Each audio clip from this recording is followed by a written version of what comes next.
नमस्कार दोस्तों, एक बार पुनः आपका स्वागत है अपने YouTube चैनल हिंदी धाम पर। आइए शुरू करते हैं आज की प्रश्नोत्तरी। आज की प्रश्नोत्तरी में हमारा आज का पहला प्रश्न है, क्या है आइए देखते हैं। तो पहला प्रश्न है, सिद्धों से संबंधित रामचंद्र शुक्ल के कौन से कथन सही हैं? सिद्धों से संबंधित रामचंद्र शुक्ल के कथन कौन से सही हैं? तो पहले प्रश्न का उत्तर क्या हो जाएगा, आइए देखते हैं। ऑप्शन ए, ब्रजयान में आकर महासुखवाद का प्रवर्तन हुआ।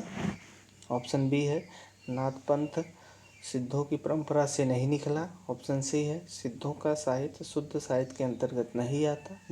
ऑप्शन डी है, सिद्धों की वानियाँ सांकेतिक नहीं हैं। तो इस प्रश्न का उत्तर क्या हो जाएगा, आइए देखते हैं कौन कौन से सही है। ब्रजयान में आकर महासुखवाद का प्रवर्तन हुआ, बिल्कुल सही है। कौन सा? ऑप्शन ए बिल्कुल सही है। ब्रजयान में आकर महासुखवाद का प्रवर्तन हुआ, बिल्कुल सही। नाथपंथ सिद्धों की परंपरा से नहीं निकला, गलत है। क्यों गलत है? क्योंकि नाथपंथ सिद्धों की परंपरा से ही निकला है। सिद्धों का साहित्य शुद्ध साहित्य के अंतर्गत नहीं आता है, या रामचंद्र शुक्ल ऐसा मानते हैं। तो ए और सी किस विकल्प में है? ऑप्शन नंबर ए हमारा आज का पहले प्रश्न का उत्तर हो जाएगा, विकल्प ए और सी। चलते हैं अगले प्रश्न की तरफ। क्या है हमारा अगला प्रश्न, क्या कह रहा है, देखते हैं। विलक्षण बात यह है कि आधुनिक गद्य साहित्य की परंपरा का प्रवर्तन नाटक से हुआ। उपयुक्त ग्रंथ किस इतिहासकार का है? तो बहुत ही महत्वपूर्ण प्रश्न है। चल देखते हैं इस प्रश्न का उत्तर क्या हो जाएगा। विलक्षण बात यह है कि आधुनिक गद्य साहित्य की परंपरा का प्रवर्तन नाटक से हुआ। ऑप्शन क्या है? Option A Hazari Prasad Dwivedi, option A है हजारी प्रसाद द्विवेदी, ऑप्शन बी है रामचंद्र शुक्ल, ऑप्शन सी है बच्चन सिंह, ऑप्शन डी है राम स्वरूप चतुर्वेदी। तो इस प्रश्न का उत्तर क्या हो जाएगा, प्रश्न नंबर 2 का उत्तर क्या हो जाएगा, आइए देखते हैं। आप लोग इस प्रश्न का उत्तर लगा लिए होंगे। सही उत्तर हो जाएगा option number B, Ramchandra Shukla. चलते हैं अपने अगले प्रश्न की तरफ। क्या कह रहा है हमारा अगला प्रश्न, और अब तो हवा भी बुझ चुकी है और सारे इश्तहार उतार लिए गए हैं जिनमें कल आदमी था। उपयुक्त पंक्तियाँ किस कवि की हैं? उपयुक्त पंक्तियाँ, और अब तो हवा भी बुझ चुकी है और सारे इश्तहार उतार लिए गए हैं जिनमें कल आदमी था, जिनमें कल आदमी था। तो उपयुक्त पंक्तियाँ किस कवि की हैं, आइए देखते हैं। इस प्रश्न का उत्तर क्या हो जाएगा, और अब तो हवा भी बुझ चुकी है और सारे इश्तहार उतार लिए गए हैं।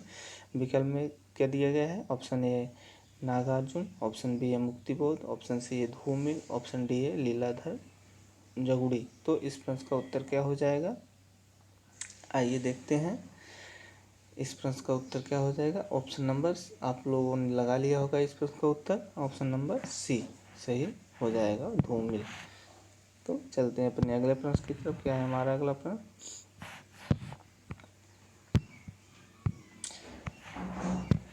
क्या है? जीवन मुँह चाही को नीको, दरस परस दिन रात करती है कान प्यारो पी को। जीवन मुँह चाही को नीको, दरस परस दिन रात करती है कान प्यारे पी को। उपयुक्त पंक्तियों में आचार्य रामचंद्र शुक्ल ने किस भाव की अभिव्यक्ति मानी है? तो बहुत ही महत्वपूर्ण प्रश्न है, कई बार परीक्षा में यह प्रश्न पूछा गया है। जीवन मुँह चाही को नीको, दरस परस रात करती है कान प्यारे पी को। तो उपयुक्त पंक्तियों में आचार्य रामचंद्र शुक्ल ने किस भाव की अभिव्यक्ति की है? तो निर्गुण भक्ति भाव की। ऑप्शन ए हो गया, बी क्या हो गया, सगुण भक्ति भाव की, सी क्या हो गया, असूया भाव की, और डी क्या हो गया, दैहिक श्रृंगार की। तो आप लोग इस प्रश्न का उत्तर लगा लिए होंगे। आइए देखते हैं कि कौन सा सही हो जाएगा। तो ऑप्शन नंबर सी इस प्रश्न का उत्तर सही हो जाएगा। चलते हैं अपने अगले प्रश्न की तरफ। क्या हो जाएगा हमारा अगला प्रश्न, देखते हैं।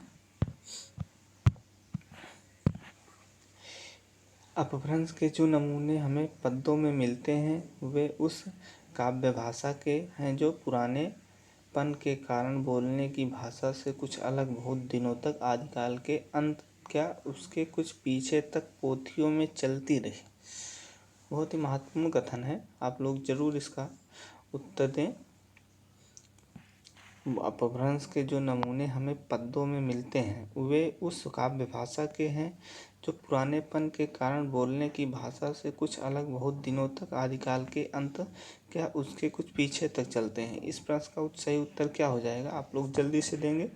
आइए देखते हैं क्या क्या है इस प्रश्न का उत्तर। ऑप्शन ए है राहुल साकृत्यायन, ऑप्शन बी है Ramchandra Shukla, option C Hazari Prasad Dwivedi, option D है नामवर सिंह। तो इस प्रश्न का सही उत्तर क्या हो जाएगा, अपभ्रंश के जो नमूने हमें पद्यों में मिलते हैं वे उस काव्य भाषा के हैं जो पुरानेपन के कारण बोलने की भाषा से कुछ अलग, बहुत दिनों तक, आदिकाल के अंत क्या उसके कुछ पीछे तक पोथियों में चलती रही। तो इस प्रश्न का सही उत्तर क्या हो जाएगा, option number B Ramchandra Shukla. चलते हैं अपने अगले प्रश्न की तरफ, देखते हैं क्या है। निम्नलिखित में से कौन कवि कृष्ण भक्ति धारा के कवियों में शामिल नहीं है। कौन कवि कृष्ण भक्ति धारा के कवियों में शामिल नहीं है। ऑप्शन ए है नाभादास, ऑप्शन बी है नंददास, ऑप्शन सी है हरिदास, ऑप्शन डी है ध्रुवदास। तो इस प्रश्न का उत्तर क्या हो जाएगा, आप लोग इस प्रश्न का उत्तर लगा लिए होंगे। तो इस प्रश्न का सही उत्तर क्या हो जाएगा, option number A Nabhadas Ram भक्ति शाखा में आते हैं। चलते हैं अपने अगले प्रश्न की तरफ। क्या है हमारा अगला प्रश्न, ये हिंदी के प्रधान आचार्यों में माने जाते हैं और इनका भाषाभूषण अलंकार ग्रंथ एक बहुत ही प्रचलित पाठ्य ग्रंथ रहा है। ये हिंदी के प्रधान आचार्यों में माने जाते हैं और इनका भाषाभूषण अलंकार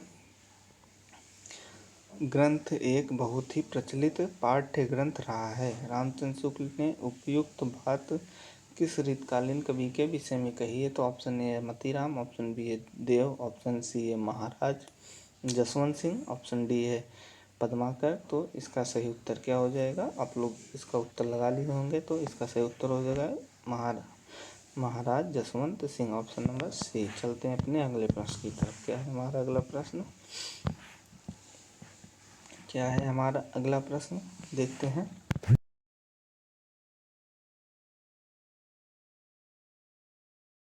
तो हमारा अगला प्रश्न है, हिंसा नल से शांत नहीं होता हिंसा नल, उपयुक्त ध्येय वाक्य का संबंध किस काव्य रचना से। बहुत ही महत्वपूर्ण पंक्तियां हैं।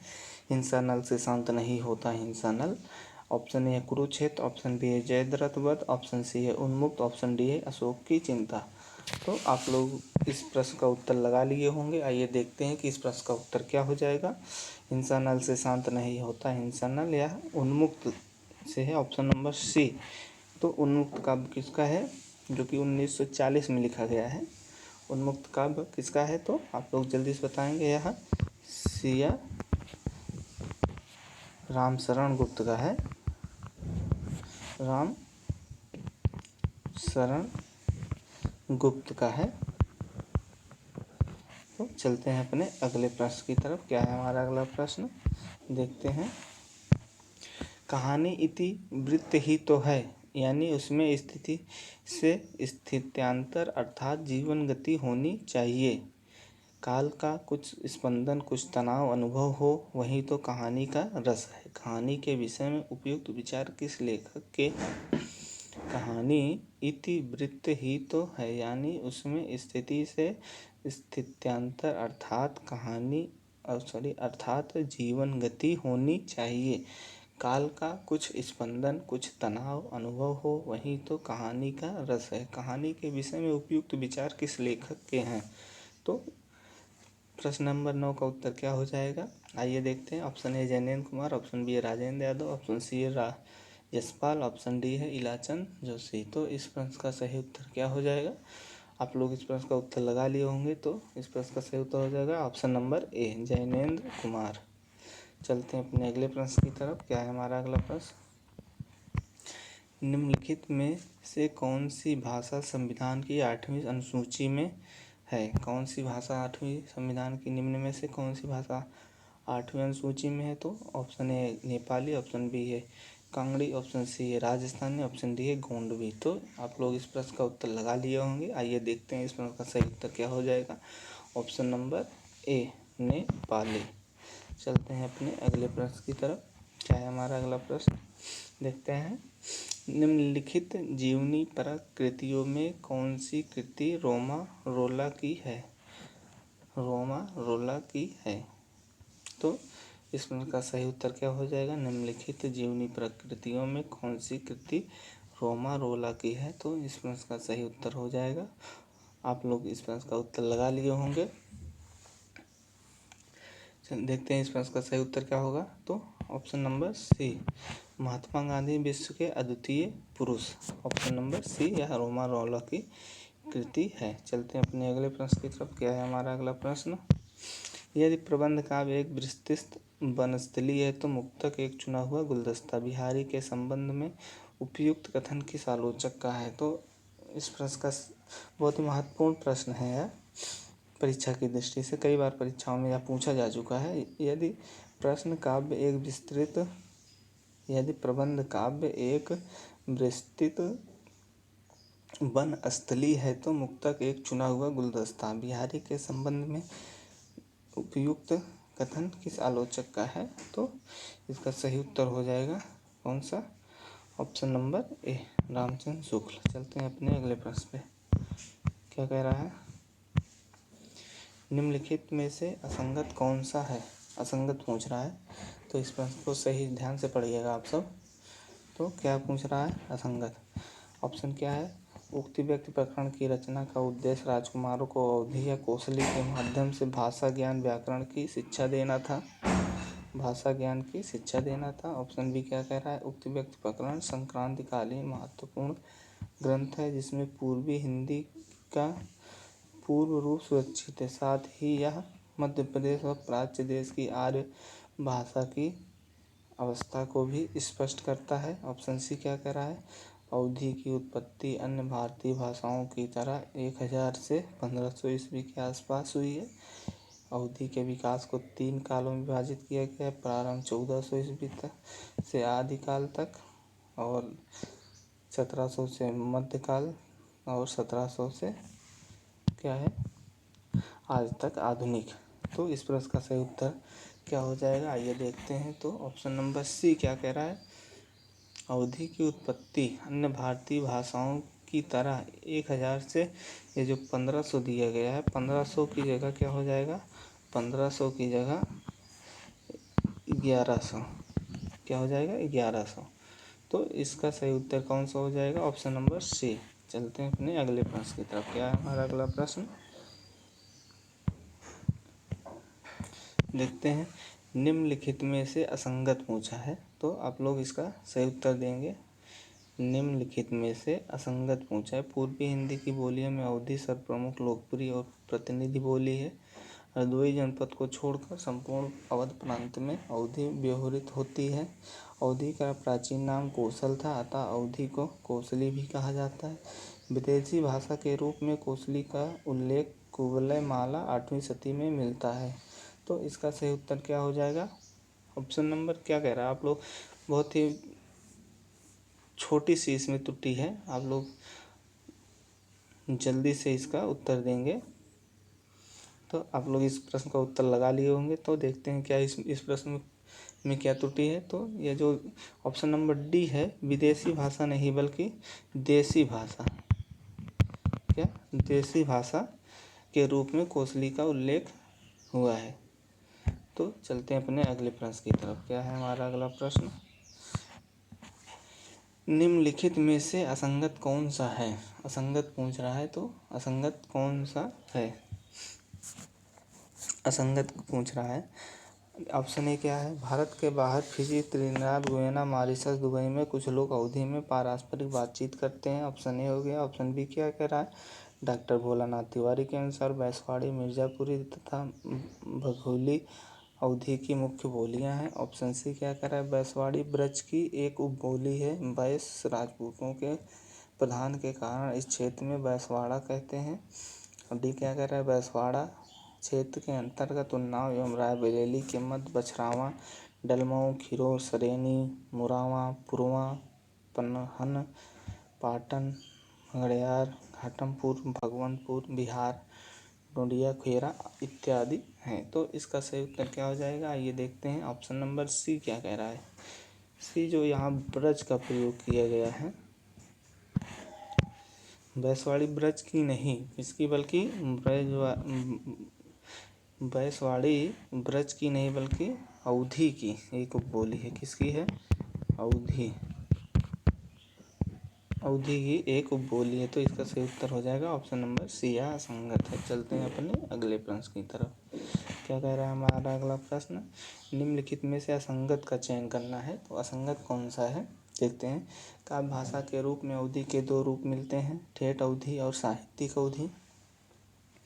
भक्तिकालीन सूफी कवि काव्य प्रेम मार्गी शाखा में ठेठ अवधी का प्रयोग मिलता है।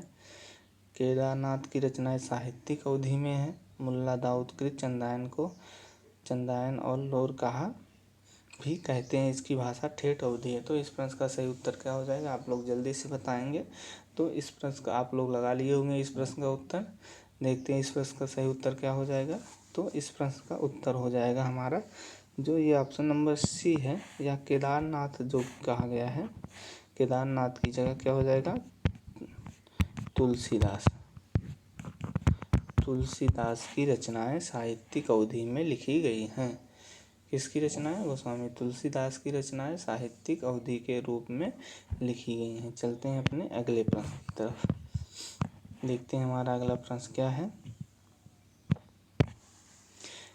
निम्नलिखित में से असंगत कौन सा है, असंगत का चयन करना है। तो असंगत कौन सा हो जाएगा, गोस्वामी तुलसीदास ने भाषा निबंध मति मंजुल मात नोत कहकर अवधि बोली को भाषा का स्थान दिया है। और ऑप्शन बी क्या कह रहा है, तुलसीदास कृत रामचरितमानस वैभव रामायण रामलला नाचू जानकी मंगल पार्वती मंगल रामाज्ञा प्रश्न बैराग संदीपनी आदि कृतियाँ अवधि में हैं।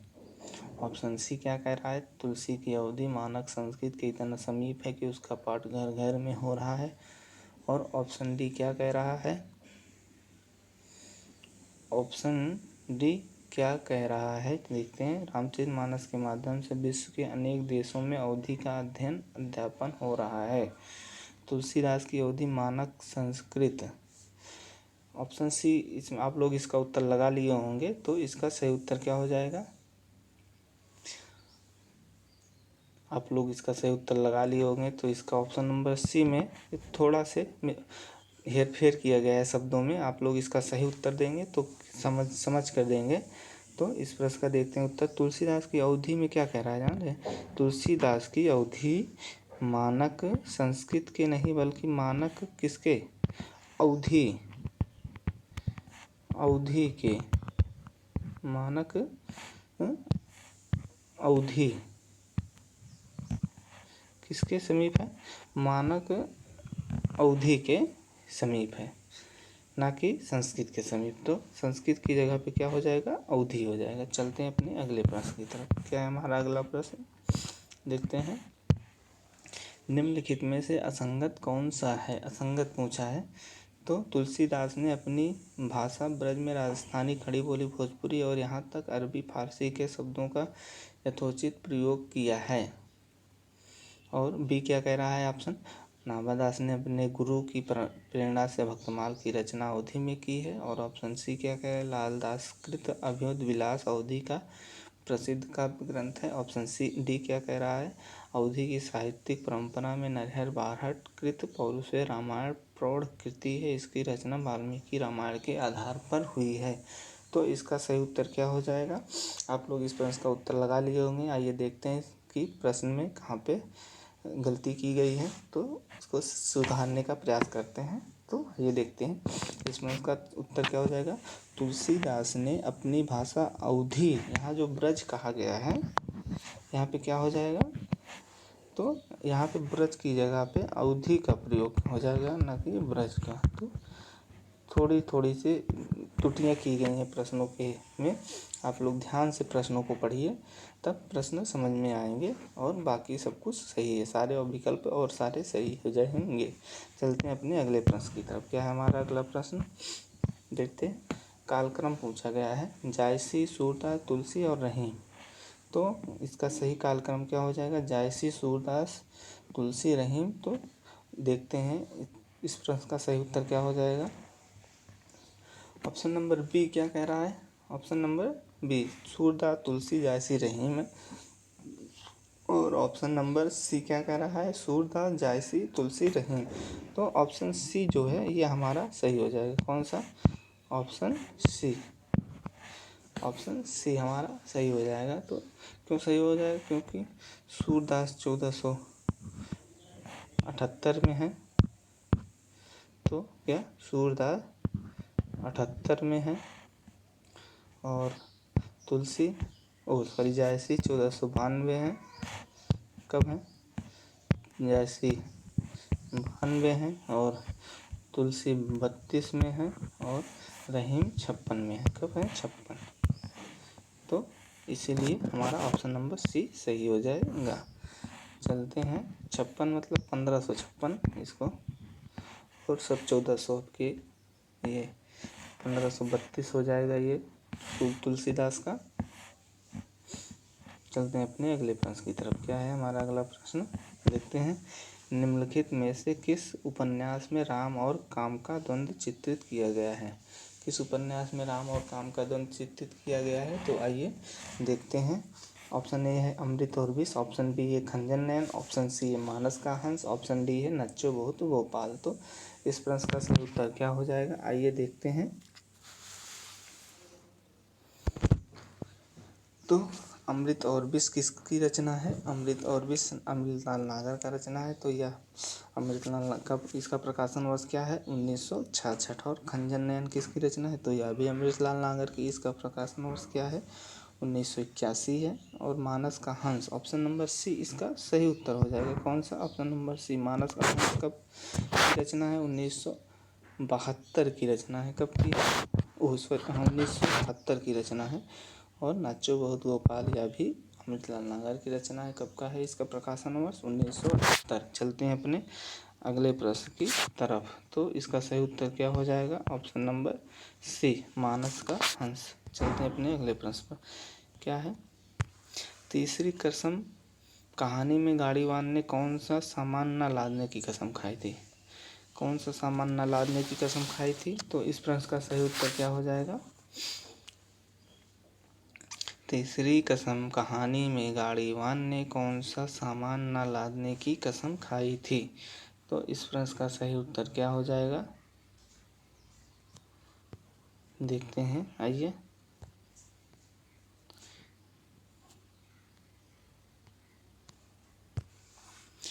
तीसरी कसम में गाड़ीवान ने कौन सी कसम कौन सा सामान न लादने की कसम खाई थी? तो इस प्रश्न का सही उत्तर क्या हो जाएगा? ऑप्शन ए है कंपनी की औरत, ऑप्शन बी है दुल्हन की डोली, ऑप्शन सी है चोर बाजारी का सामान, ऑप्शन डी है बांस। तो सही उत्तर क्या हो जाएगा? ऑप्शन नंबर बी दुल्हन की डोली।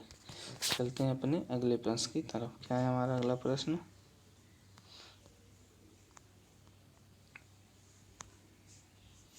ये रहा हमारा अगला प्रश्न।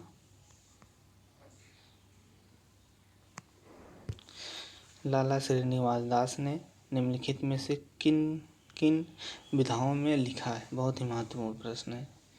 बहुत ही महत्वपूर्ण प्रश्न है। लाला श्रीनिवास दास ने निम्नलिखित में से किन किन विधाओं में लिखा है? तो इस प्रश्न का सही उत्तर क्या हो जाएगा?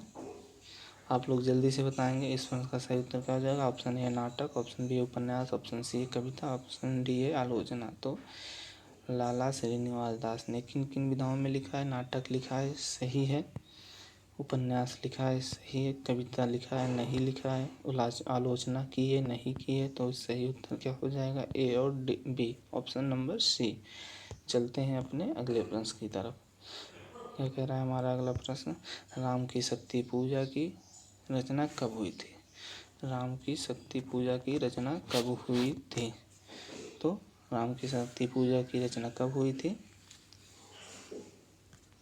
देखते हैं इस प्रश्न का उत्तर क्या हो जाएगा। आप लोग इस प्रश्न का उत्तर लगा लिए होंगे। तो ऑप्शन नंबर सी जो है हमारा 1936 में राम की शक्ति पूजा की रचना हुई थी। चलते हैं अपने अगले प्रश्न की तरफ।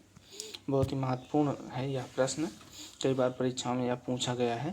कालरिज की काव्य संबंधी धारणा का प्रमुख आधार क्या है? कालरिज की काव्य संबंधी धारणा का प्रमुख आधार क्या है? कालरिज की काव्य संबंधी धारणा का प्रमुख आधार क्या है? तो इसका सही उत्तर क्या हो जाएगा, आप लोग जल्दी से बताएंगे। ऑप्शन ए साहचर्यवादी सिद्धांत, ऑप्शन बी है जयवादी सिद्धांत, ऑप्शन सी है यांत्रिकवादी सिद्धांत, ऑप्शन डी है आनंदवादी सिद्धांत। तो आप लोग इस प्रश्न का उत्तर लगा लिए होंगे। चलिए देखते हैं इस प्रश्न का सही उत्तर क्या हो जाएगा। तो इसका सही उत्तर है ऑप्शन नंबर बी जयवादी सिद्धांत। कालरिज की काव्य संबंधी धारणा का प्रमुख आधार है। चलते हैं अपने अगले प्रश्न की तरफ। क्या है हमारा अगला प्रश्न, देखते हैं। तो निम्नलिखित में से कौन सी रचनाएं केशव दास की हैं? तो सही उत्तर आप लोग जल्दी से देंगे। रसिक प्रिया, अनुप्रास विनोद, विज्ञान गीता, रसगंगाधर। तो इसका सही उत्तर क्या हो जाएगा, आइए देखते हैं कौन कौन सी रचनाएं केशवदास की हैं इनमें से। तो रसिक प्रिया है, बिल्कुल है। अनुप्रास विनोद है, नहीं है। विज्ञान गीता है, बिल्कुल है। रसगंगा सागर है, नहीं है। तो इसका सही उत्तर क्या हो जाएगा, ए और सी, ऑप्शन नंबर ए इसका सही उत्तर हो जाएगा। चलते हैं अपने अगले प्रश्न की तरफ। क्या है हमारा अगला प्रश्न। इस समय तो भारतीय पुरुष जैसे अपने मनोरंजन के लिए रंग बिरंगे पक्षी पाल लेता है, उपयोग के लिए गाय और घोड़ा पाल लेता है, उसी प्रकार वह एक स्त्री को पालता है और स्त्री को पालता है तथा पालित पशु पक्षियों के समान ही वह उसके शरीर और मन पर अधिकार समझता है। इस समय तो भारतीय पुरुष जैसे अपने मनोरंजन के लिए रंग बिरंगे पक्षी पाल लेता है, उपयोग के लिए गाय और घोड़ा पाल लेता है, उसी प्रकार वह एक स्त्री को पालता है तथा पालित पशु पक्षियों के समान ही वह उसके शरीर और मन पर अधिकार समझता है। किसका कथन है, बहुत ही महत्वपूर्ण कथन है, कई बार परीक्षाओं में यह प्रश्न पूछा भी गया है। तो आइए देखते हैं इस प्रश्न का उत्तर क्या हो जाएगा। Option A Mahadevi Verma, option B ए प्रभा खेतान, ऑप्शन सी नाम क्या, ऑप्शन डी है मैत्रेयी पुष्पा। तो इसका सही उत्तर आप लोग लगा लिए होंगे। आइए देखते हैं इस प्रश्न का सही उत्तर क्या हो जाएगा। तो option number A Mahadevi Verma इस प्रश्न की सही उत्तर होगा। चलते हैं अपने अगले प्रश्न की तरफ। क्या है हमारा अगला प्रश्न। शुक्ल जी ने ना तो भारत के रूढ़िवाद को स्वीकार किया न पश्चिमी व्यक्तिवाद को। यह कथन शुक्ल जी के विषय में किसका है? यह कथन शुक्ल जी के विषय में किसका है? तो आप लोग जल्दी से इस प्रश्न का उत्तर बताएंगे। तो इस प्रश्न का सही उत्तर क्या हो जाएगा, आइए देखते हैं। Option A Nandulal Vajpeyi, option B Ramvilas Sharma, option C Namvar Singh, option D Nagendra. तो इस प्रश्न का सही उत्तर क्या हो जाएगा, आप लोग जल्दी से बताएंगे। आप लोग इस प्रश्न का उत्तर लगा लिए होंगे। आइए देखते हैं इस प्रश्न का सही उत्तर क्या होगा। तो option number B Ramvilas Sharma ने शुक्ल जी के विषय में कहा है कि शुक्ल जी ना तो भारत के रूढ़िवाद को स्वीकार किया है ना पश्चिमी व्यक्तिवाद को। तो इसका सही उत्तर option number B Ramvilas Sharma ने कहा है उनके विषय में। किसके विषय में, रामचंद्र शुक्ल के विषय में। चलते हैं अपने अगले प्रश्न की तरफ। क्या है हमारा अगला प्रश्न। नई कविता के प्रथम अंक में निराला की किस कविता का अनेक कवियों द्वारा सामूहिक रूपांतर किया गया था? नई कविता के प्रथम अंक में निराला की किस कविता का अनेक कवियों द्वारा सामूहिक रूपांतर किया गया था? Option A Vanvela, option B Yamuna के प्रति, ऑप्शन सी है वह तोड़ती पत्थर, ऑप्शन डी है जूही की कली। तो इस प्रश्न का सही उत्तर क्या हो जाएगा, आप लोग जल्दी से बताएंगे। समझ सकते हैं आप लोग इस प्रश्न का सही उत्तर लगा लिए होंगे। आइए देखते हैं इस प्रश्न का सही उत्तर क्या हो जाएगा। तो इस प्रश्न का सही उत्तर है जूही की कली का नई कविता के प्रथम अंक में निराला की जूही की कली कविता का अनेक कवियों द्वारा सामूहिक रूपांतर किया गया था। अब चलते हैं अपने अगले प्रश्न की तरफ। तो अगला प्रश्न हमारा क्या है। मन्नू भंडारी अपनी आत्मकथा आपका बंटी उपन्यास की विभिन्न समीक्षाओं में किस पक्ष को उपेक्षित मानती हैं?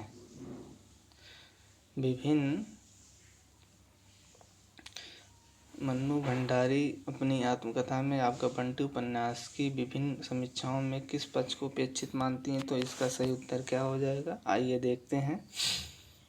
ऑप्शन ए खंडित बचपन, ऑप्शन बी है बच्चे के पालन पोषण का आर्थिक पक्ष, ऑप्शन सी है बाल मनोवैज्ञानिक पक्ष, ऑप्शन डी है मुख्य स्त्री पात्र। तो इसका सही उत्तर क्या हो जाएगा हमारा, आइए देखते हैं। आप लोग इस प्रश्न का उत्तर लगा लिए होंगे। चलते हैं देखते हैं कि इस प्रश्न का सही उत्तर क्या होगा। तो ऑप्शन नंबर डी जो है इसका सही उत्तर हो जाएगा। मुख्य स्त्री पात्र स्त्रीत्व को वह खंडित उपेक्षित मानती है, ना कि खंडित। खंडित रहेगा तो बचपन पूछा जाएगा और ये खंडित बचपन पूछा जाएगा। और मुख्य स्त्री पात्र समीक्षा में किसे उपेक्षित माना है, तो मुख्य स्त्री पात्र और स्त्रीत्व को उपेक्षित माना है। चलते हैं अपने अगले प्रश्न की तरफ। क्या है हमारा अगला प्रश्न, देखते हैं। गांधीवाद के संदर्भ में निम्न में से कौन सा कथन सही नहीं है। गांधीवाद के संदर्भ में निम्नलिखित में से कौन सा कथन सही नहीं है। तो इस प्रश्न का सही उत्तर क्या हो जाएगा, देखते हैं। ऑप्शन ए है इसके पीछे मार्क्सवाद के समान व्यवस्थित शास्त्रीय अध्ययन नहीं है। इसके पीछे मार्क्सवाद के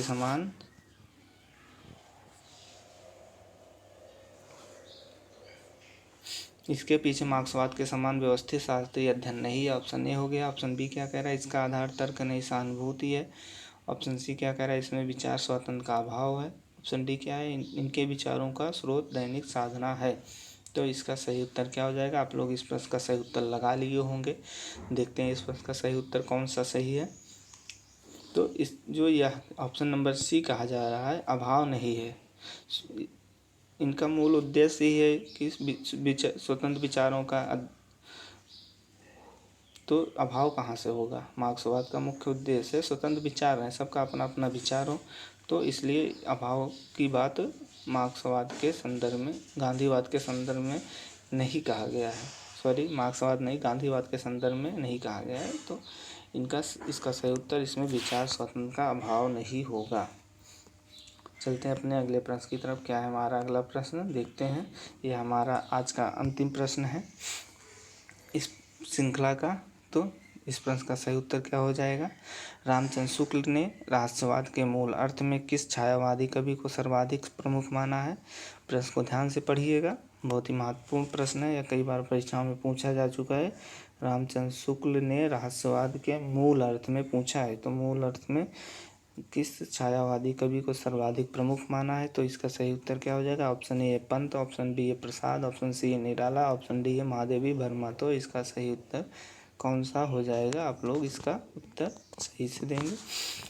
यह हमारे इस प्रश्नोत्तरी का आज का अंतिम प्रश्न है। तो इसका सही उत्तर हो जाएगा option number D, Mahadevi Verma. हमारा उद्देश्य रहता है कि 30 मिनट में कम से कम 30 प्रश्नों को कवर किया जाए व्याख्या सहित। तो हम अपने उद्देश्य में रोज सफल हो रहे हैं। लगभग आधे घंटे में हम 30 प्रश्न 32 प्रश्न 35 प्रश्नों तक कवर कर रहे हैं। ऐसे ही अब श्रृंखला हमारी चलती रहेगी। आप लोग ज़रूर इसको देखें और अपना मूल्यांकन करते रहें। तो आज के लिए बस इतना ही। एक बार पुनः आप सबका स्वागत और अभिनंदन है अपने YouTube चैनल हिंदी धाम पर। आज के लिए बस इतना ही, धन्यवाद।